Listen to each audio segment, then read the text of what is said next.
Bem-vinda. Para explicar de forma detalhada os procedimentos e técnicas envolvidos no teste de integridade da urna eletrônica, o Tribunal Regional Eleitoral do Tocantins realizou reunião de treinamento com os servidores do Poder Judiciário e Ministério Público convocados para atuarem na auditoria das urnas eletrônicas. O teste de integridade acontecerá no dia 6 de outubro, em simultâneo com as eleições municipais de 2024, na Escola Estadual Professora Elisângela Glória Cardoso, a partir das 7 horas. As urnas eletrônicas sorteadas para o teste serão iniciadas com a impressão da 0ª. Em seguida, votos em cédulas de papel previamente preenchidos por partidos políticos e instituições fiscalizadoras serão lidos em voz alta e digitados nas urnas eletrônicas ao longo do dia pela equipe de auditoria, que é formada por servidores do Poder Judiciário e também do Ministério Público. Luiz Armando, sempre existe essa dúvida sobre a segurança da urna eletrônica, e essa é uma forma, essa auditoria aí realizada pelo Tribunal Regional Eleitoral em parceria com outros órgãos fiscalizadores, é uma forma de demonstrar de fato que a urna é segura, não é isso? Rogério, isso é protocolar e obrigatório. Em todas as eleições é obrigado a fazer essa auditoria, essa inspeção, né? Nos últimos anos aí que tinha aquela questão de dúvidas, né? Semeavam dúvidas aí nas redes sociais sobre essa validade, sobre a regularidade das urnas, né? Então, mas todo ano, em toda eleição, sempre foi feito isso, é protocolar, né? As pessoas são convidadas às instituições para ver como é que funciona o processo, ver a zeragem ali da máquina, ver que não tem, né, não tem nada colocado naquelas urnas, né? Então, isso há uns anos atrás isso era problemático, né, que as pessoas aí foram insufladas a desconfiar disso, aí fazer outro tipo de inspeção, quando já existe esse protocolar todas as eleições. É bom, é a transparência, né? As pessoas vão lá, as instituições vão lá e veem que realmente a questão não tem como ser quebrada aquele sigilo, né? E, inclusive recebe esse nome 0ª exatamente para demonstrar que tem 0 voto ali naquela urna, né? Sim. Que não são aquelas urnas, antigamente se falava de urnas prenhas, né? Que são urnas que já tinham votos dentro, né? Parecendo malote de correio, né? Exatamente, né? E vamos conferir agora a agenda dos candidatos à Prefeitura de Palmas.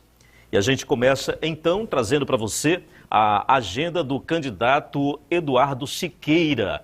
O candidato Eduardo Siqueira, às 9 horas da manhã, ele tem comício móvel no Taquari. Ele teve esse comício, né?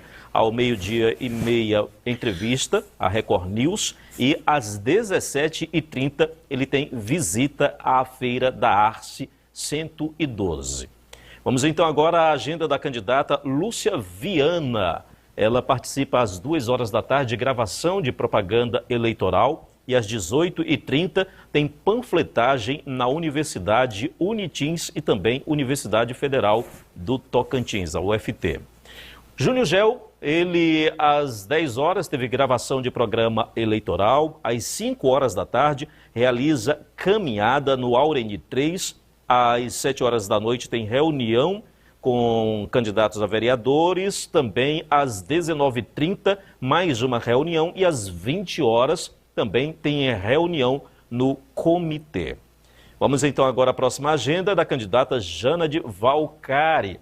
Às 7 horas da manhã ela realizou visita a empresas, às 17 horas tem visita nos bairros de Palmas, às 8h30 da noite ela tem reunião de candidato a vereador, às 9h30 da noite também outra reunião na região norte da capital.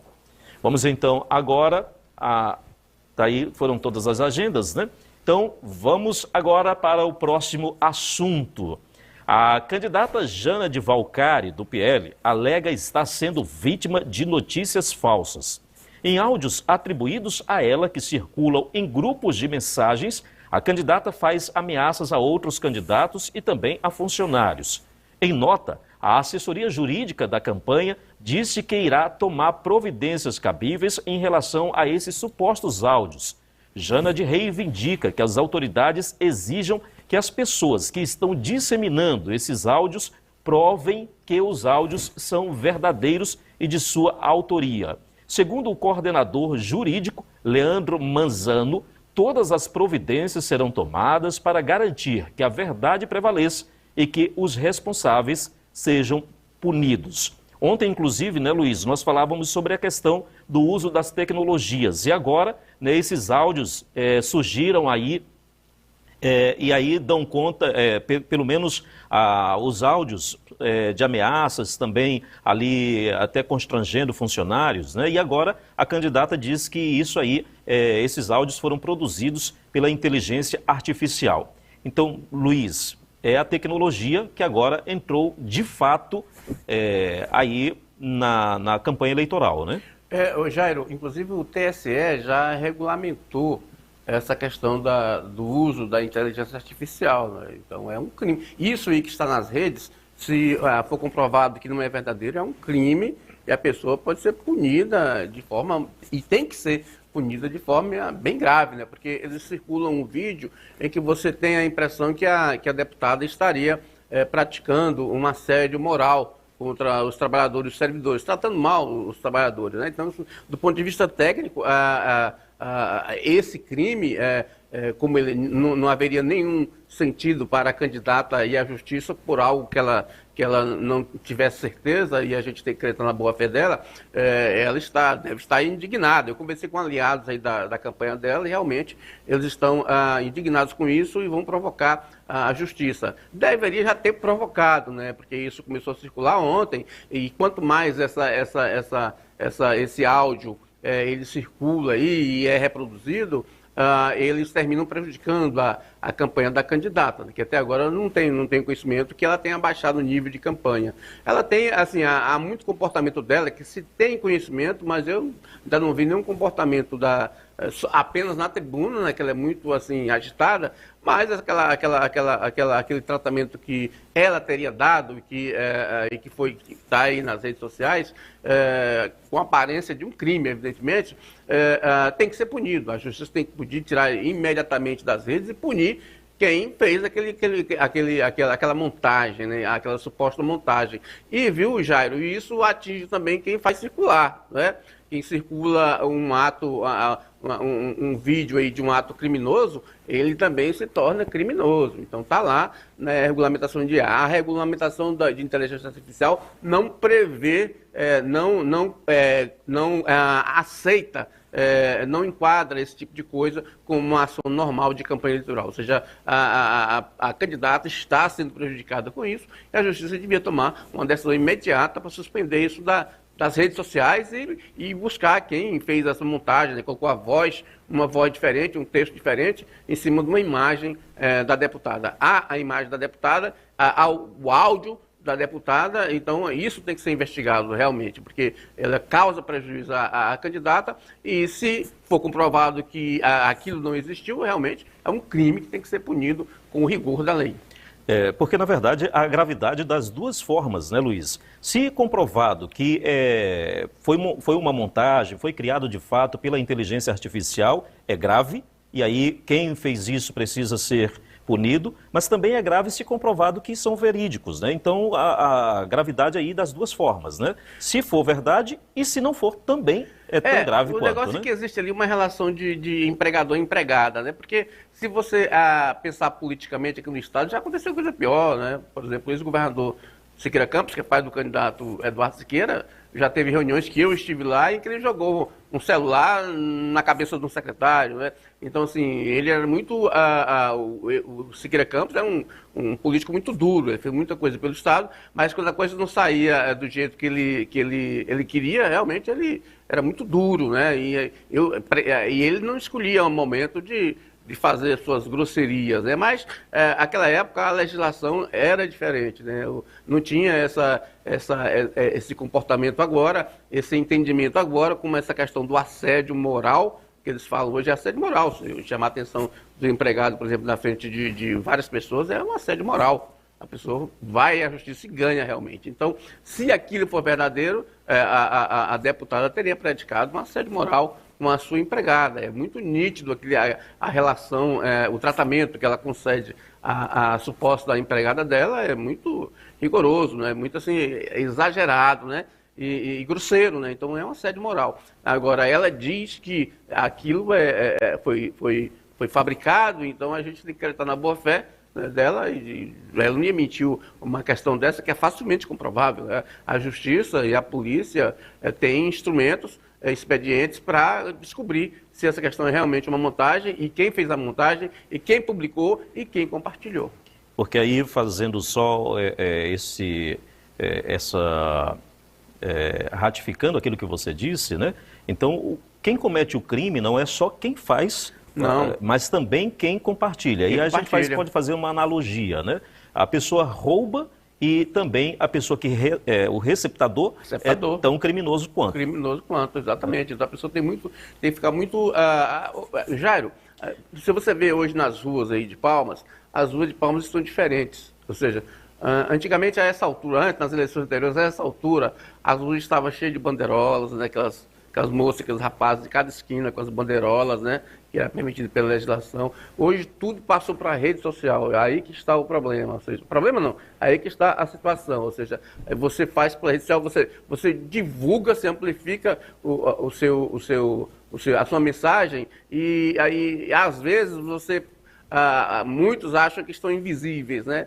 E não estão invisíveis, né? Então isso é muito preocupante, e a justiça está atenta a isso. A justiça eleitoral está moderna, se modernizou muito, e ela pega facilmente quem fizer praticar um crime eleitoral ali por trás das redes sociais. Para a gente encerrar esse assunto, Luiz, também a gente observa que a velocidade com que essas informações são compartilhadas, né, muitas vezes você não consegue nem acompanhar tudo, né, porque é uma velocidade assim que se espalha de uma forma, aí fazendo mais uma analogia, como o fogo aqui no Tocantins nessa época de seca, né? Então se espalha assim numa velocidade que a gente se assusta até, né? Então, e aquilo que às vezes é compartilhado aqui, às vezes você já não tem mais como até ter o controle sobre aquilo que é compartilhado, né? Jairo, inclusive os juízes, eles têm sido mais rigorosos com os possíveis, supostos crimes praticados nas redes sociais, justamente pela dimensão, pela amplificação, né? Você, por exemplo, atingir a honra de uma pessoa em um lugar, os juízes entendem que é de menor, na dosagem da pena, é de menor gravidade do que você publicar essa suposta ofensa nas redes sociais, porque você atinge um público maior, bem maior, é um público sem limites, né? De uma hora para outra, qualquer coisa que você colocar aí já tem 50 mil, 100 mil, tem gente aí que é 1 milhão. Então, de pessoas, né, ali de imediato, né? Então, essa questão tem que ser muito refletida pelas pessoas que estão nas redes sociais. E olha lá, Jairo, que essa questão também pode atingir o candidato, né? Ou seja, o candidato não tem como dizer, não foi eu que autorizei, né? Não foi eu que pedi, né? Antigamente tinha muito disso e a justiça mudou o comportamento, né? Antigamente o candidato, a militância praticava um crime em favor de um candidato, e o candidato, olha, eu não mandei, não foi eu, e a justiça mudou, é mais dura contra esse aspecto, ele não tem como fugir aí, por isso que o candidato deve orientar a sua militância, né? As pessoas que estão do seu lado, para não praticar crime que pode cair, inclusive, em cima do candidato. Às vezes o militante, na tentativa de querer ajudar o candidato, acaba prejudicando o candidato, né? Sem querer, mas e o candidato fica naquela assim, até o guarda apitar, né? Se o guarda não apitar, né? E agora é a vez de você conferir a agenda dos candidatos à Prefeitura do município de Gurupi. Vamos então à agenda do candidato Cristiano Pisoni. Às 7h30, ele participou de gravações do programa eleitoral e redes sociais. Às 9 horas, realizou visita ao comércio local e à tarde tem reuniões internas e à noite ele tem reunião na Vila São José. O candidato Eduardo Fortes, pela manhã, realizou visita a empresas, também caminhada das mulheres e gravação do programa eleitoral. À tarde, ele tem caminhada no setor Vila São José e à noite tem reuniões com candidatos a vereador pela coligação e a reunião da majoritária. Depois nós temos a agenda da candidata Josi Nunes, tem às 19 horas, grande comício no setor Vila Íris. Está aí, portanto, a agenda dos candidatos à Prefeitura de Gurupi. Agora, o que me chamou a atenção aí, Luiz, na agenda dos candidatos à Prefeitura de Gurupi, é que 2 candidatos, o Pisoni e o Fortes, terão agenda no mesmo local e no mesmo horário. Pode ter briga lá, né? Porque briga de bairro, né? No mesmo bairro, ali na Vila São José, né? Imagina, será que as assessorias não prestaram atenção ou será que é de propósito, enfim, né? Eu acho que não prestaram atenção, né? Porque Gurupi é muito... o pessoal de Gurupi é muito bairrista, né? Eles são muito bairristas, né? Igual o Porto Nacional. O Porto Nacional antigamente tinha briga de bairro, né? Ou seja, era briga de pedra, né? Então, era rua contra rua de pedra, né? Tinha uma rua que tinha o depois deputado federal Paulo Mourão e a outra era o senador Vicente Alves, então eram os líderes, então ia 10 jogavam jogando pedra no outro. Agora, a briga era feia. A briga era feia, né? Então, hoje foi senadores, deputados, né? Então, prefeitos, né? Eu ficava lá atrás, quando era ruim de briga. Luiz, dentro ainda desse assunto, né, sobre localizações, os candidatos, eles elegem alguns bairros que são, digamos assim, bairros chaves para eles aqui na hora de fazer, por exemplo, as suas agendas? Ah, sim, Jairo, claro que eles elegem. Toda campanha a prefeito, ela tem que ter um mínimo de organização e planejamento, né? Então, essas campanhas, já passei de campanhas de 2000 para cá, já participei de diversas campanhas como integrante da campanha. Realmente há muito planejamento, há muita conta, né? Muita contabilidade. Ou seja, você contabiliza, você tem aqui em Palmas, em cada bairro você tem a quantidade de eleitores e moradores naquele bairro. Então você vai definindo aí. E também de olho na agenda dos candidatos, para não chocar. Não é bom esse choque de agendas, não é bom, porque favorece brigas, né? E às vezes a agenda de um encobre a agenda de outro, né? E às vezes o eleitor está em dúvida, né? Então ele tem que escolher qual a agenda que ele vai, né? Quando ele poderia, em outro dia, né, escolher ouvir da forma legal os 2 compromissos com os 2 candidatos, né? Então, assim, isso dificulta, né, chocar a agenda. Então, aí eu acho que falta planejamento. Agora, toda campanha tem que ter um planejamento mesmo. Assim, você deixa tem bairro que você vai 2, 3 vezes durante a campanha, né? Porque ali tem mais votos, né? Então, tem bairro que uma vez ali basta, né? A pessoa já... Você anda, conversa com as pessoas ali e já basta, mas tem bairro que você tem que ir, bairro mais com maior população, maior densidade populacional, então é um público mais afeto a mudanças, né? Afeito a mudanças, então ele tem que ir mais vezes naquele bairro e vai também dar... Por isso que eles brigam muito para ter um grande líder naquele bairro, né? Normalmente tem um grande líder que comanda a maioria dos votos ali. Mas no bairro tem as ruas, é uma coisa muito bem planejada, não é assim muito solta, né? Tanto que às vezes tem candidato que não tem agenda num bairro porque tem dificuldade para entrar naquele bairro, ele não tem a liderança chave naquele bairro, né? E ele fala, não, esse bairro aqui já é de fulano, então vamos gastar aqui por enquanto não, vamos esperar para depois voltar a esse local. Mas é planejado sim. E os 4 candidatos à Prefeitura de Palmas assinaram nesta quarta-feira o termo de compromisso com a primeira infância, comprometendo-se a implementar uma série de ações e políticas públicas voltadas às crianças com idade de 0 a 6 anos. Acompanhe. Os 4 candidatos que concorrem à Prefeitura de Palmas participaram da assinatura do termo de compromisso com a primeira infância. Intitulado Eu Me Comprometo com a Primeira Infância, a iniciativa do termo de compromisso é do Centro de Apoio Operacional da Infância, Juventude e Educação, órgão do MPTO com atuação centrada na proteção dos direitos das crianças e dos adolescentes. São 15 tópicos. Esses tópicos começam com a mulher ainda grávida, tendo o direito, portanto, a um pré-natal de qualidade, com pelo menos 7 consultas. Em seguida, essa criança, né, após o nascimento, que ela tenha vacinação completa, né, toda a vacinação que ela precisa. Em seguida, que ela tenha o acesso à creche, né, ao centro de educação infantil. Palmas, nós sabemos que nós temos um déficit de vagas que precisa ser suprido com urgência. Essa criança, essa mulher, essa mãe, tendo a possibilidade de deixar a criança, né, numa creche, ela pode ter acesso a uma renda, a ter um emprego. Isso é bom para todo mundo, a criança fica no local, no espaço seguro. Lembrando que quando a gente fala hoje nas CEMEIs, no Centro Municipal de Educação Infantil, nós estamos falando de desenvolvimento infantil, desenvolvimento cerebral. Então essa criança tem estímulos que muitas vezes ela não teria dentro de casa, ela tem acesso a uma alimentação de qualidade que muitas vezes ela não vai ter dentro de casa. Então, essa idade de 0 a 6 anos, que é a primeira infância, já está comprovada pela ciência que é o período mais importante, que o ser humano vai se desenvolver praticamente 80% do que ele desenvolveria até a fase adulta. Então, é um momento crucial de desenvolvimento infantil que precisa de todo esse cuidado. Após a assinatura do termo, os candidatos falaram sobre suas propostas para a primeira infância. Um dos gargalos aqui na gestão atual é a questão mesmo das escolas, né, dos CMEIs, que além de serem poucos, principalmente na região norte e sul, a gente tem horários que não são, são conformes o horário de trabalho dos pais.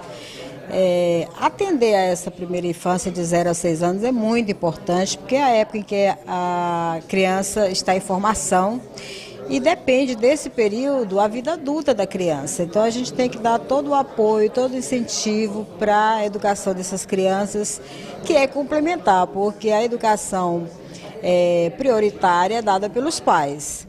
A escola, ela complementa essa educação. Então a escola precisa ser melhor preparada para isso. Olha, nós temos demanda desde a vagas em CMEIs, que ainda há um déficit, também unidades habitacionais para mãe solo, que precisa ter prioridade no atendimento, e nós temos também um déficit. A cidade de Palmas é a capital que mais cresce no país, e esse déficit sempre vai existir. Agora, nós precisamos reduzir o déficit com políticas públicas. Nós temos hoje uma taxa de natalidade, principalmente na região sul de Palmas, e essa taxa de natalidade crescente no local onde a estrutura do poder público normalmente é menor, de áreas de lazer, de praças, de parques, de locais de acolhimento, de biblioteca. Você precisa fazer um investimento maior em infraestrutura, onde você tem a maior população e você tem uma maior população em estado de vulnerabilidade. É preciso o poder público assumir o seu papel, e eu vou fazer isso. Fazer também uma casa de parto na região sul de Palmas, que hoje nós ficamos à mercê do público no Hospital Dona Regina, certo? Construir ambulatórios na região sul para que possa atender nas mais diversas especialidades. Primeira infância é de suma importância. Está na Constituição Federal o direito da criança e do adolescente. Eu, como advogada, vou prezar por isso, para que eles possam ser bem cuidados. Primeiro, precisamos de ter mais creches, né? Mais escolas, para que possa atender em tempo integral. Precisamos fazer com que as mães possam sair das suas casas, para que elas possam trabalhar e melhorar a sua condição de vida, né? Uma renda dentro da sua casa.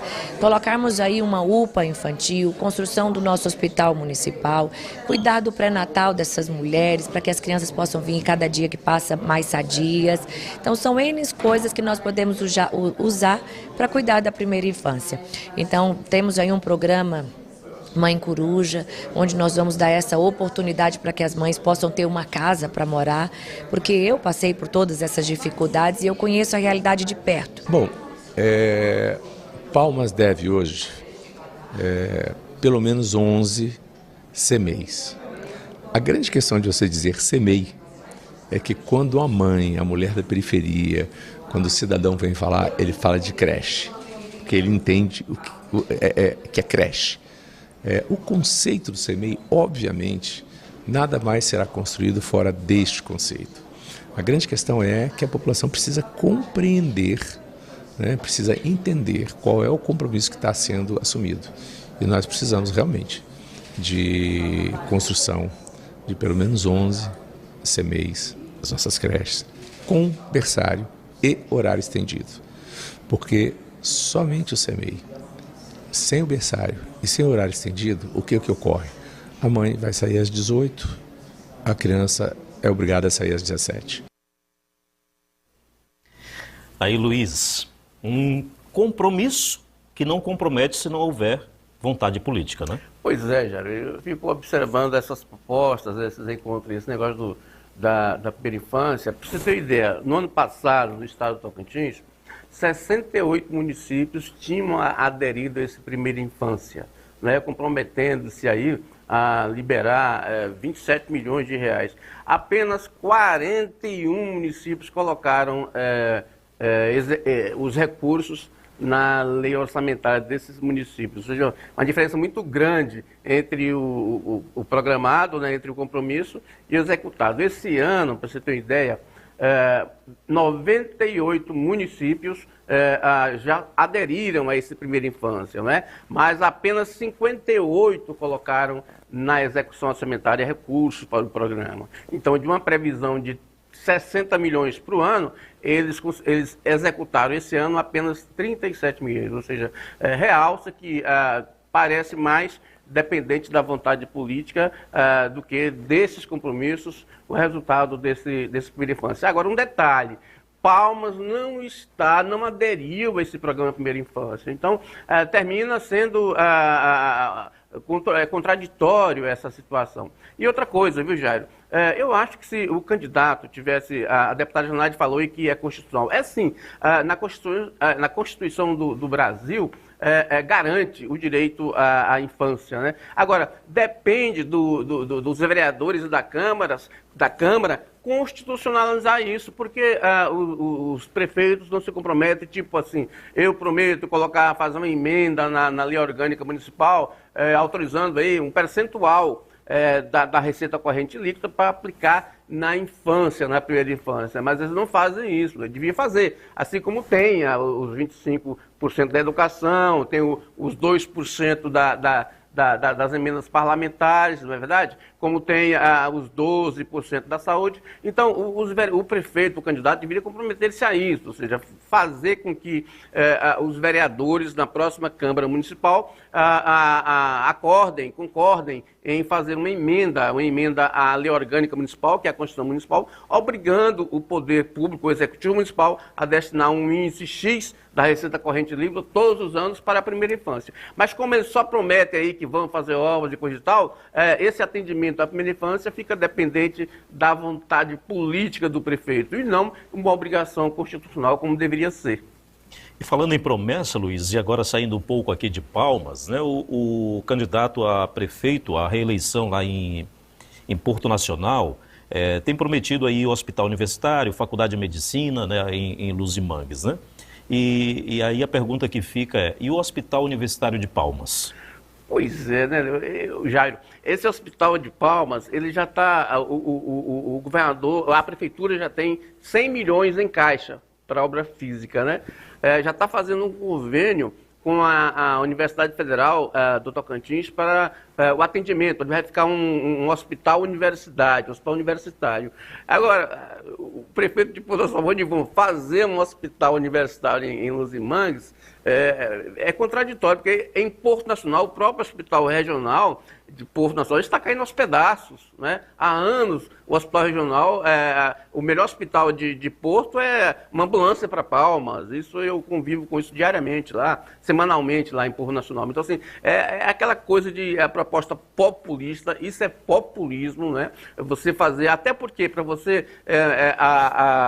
criar uma universidade municipal tem as regulamentações, não depende dele, depende do Conselho Estadual, se for municipal, depende do Conselho Federal, e medicina. Então, assim, é populismo puro. Eu acho que o prefeito devia, de certo modo, ter vergonha de fazer uma proposta dessa, né? Porque Palmas, ele não tem um hospital universitário. Porto Nacional não tem hospital nem universidade pública da prefeitura. E ele deixar de fazer isso lá em Porto para prometer fazer em Luzimangues. Então, Rodivon, tenha paciência, né, companheiro? Tá certo. Vamos então agora à agenda dos candidatos à Prefeitura de Araguaína. Vamos lá então, temos aqui a agenda do candidato Wagner Rodrigues. Pela manhã, gravação de programa eleitoral e à tarde e noite também tem reunião com apoiadores. O candidato Jorge Frederico não encaminhou a sua agenda desta quinta-feira. Luiz, já estamos nos aproximando aí do encerramento do programa de hoje, né? E a gente tem falado muito sobre campanha eleitoral, sobre propaganda política, o que é permitido, o que é que não é, sobre essas promessas muitas vezes que são até um tanto quanto fantasiosas, enfim, né? Mas a gente tem observado também que aqui no estado do Tocantins, nos municípios do estado, né? Nos 139 municípios aqui do estado, né? A campanha eleitoral ela tem ganhado aí várias facetas, né? Então, em alguns lugares temos 2 candidatos, outros lugares temos mais candidatos, mas de alguma forma essa campanha eleitoral ela tem sido diferente das outras campanhas eleitorais que a gente já verificou aí em anos anteriores, né? Qual é a análise que você faz até agora, né, dessa campanha eleitoral, não somente aqui em Palmas, mas levando em consideração as notícias que você tem aí de outros municípios? Jairo, a campanha, eu acho que ela está mais tranquila que a campanha de 2020. Você não vê muito movimento exagerado aí de militância. Eu acho que isso é por força da rede social, mas pode ser por outros motivos, né? Ou seja, na verdade os candidatos estão menos raivosos, né? Eu acho que se for até o fim desse jeito, vai ser uma campanha bem democrática, né? Com um pouco de excesso, às vezes, mas natural, mas sem problemas. Eu já acompanhei eleições aqui em que teve assassinatos, né? Então, assim, brigas, né? Nas campanhas, né? Sabotagens, né? Derrubada de arquibancada, de um rodeio onde estava um comício do prefeito, né? Então, eu acho que a campanha desse ano, ela, não sei se em função da educação que tem dado o Tribunal Regional Eleitoral, os meios de comunicação estão também nessa luta, né? Ou seja, conscientizando diariamente as pessoas de que o voto tem consequência, que você não precisa... a democracia, cada um tem seu pensamento, você não precisa brigar, não precisa criar uma inimizade com alguém porque ela pensa diferente. Então, assim, há um conjunto aí que talvez tenha influenciado que essa campanha esteja, pelo menos até agora, dentro da normalidade. Isso é muito bom para a gente, para as pessoas, e bom para o Estado, né? Que aí o líder, o vencedor, o que sair melhor das urnas, né? Que seja o vencedor, sem essas contestações aí que muitas vezes ocorrem. Agora, só um negócio interessante. Porque você falou em candidaturas, lá em Sucupira, por exemplo, né? O prefeito só se não reelege se ele não votar. Ele é o único candidato, ele conseguiu, fez um trabalho nos últimos 4 anos que conseguiu agregar todos os adversários da cidade, né? Uma cidade de 2.000 eleitores, então é um candidato único na cidade. Sucupira nos remete também a uma... Ah, sim, a uma outra história. Não, já aconteceu mesmo na eleição